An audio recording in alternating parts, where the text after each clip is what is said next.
वाली है मुझे। मैं ये होटल में कम करना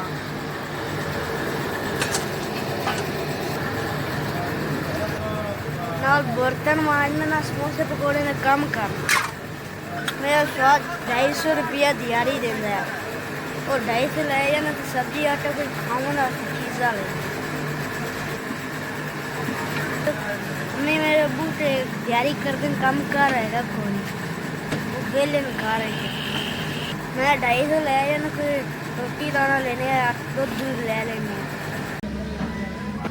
तुझे 5000 रुपये की दाद की है, शुक्रिया मेहरबानी। अल्लाह थोड़े कारोबार से बरकत पावे, अल्लाह ताला थोड़ा कम चौखा से चौखा चलावे, अल्लाह ताला थोड़ी जिंदगी करे, थोड़े बच्चों की जिंदगी करे।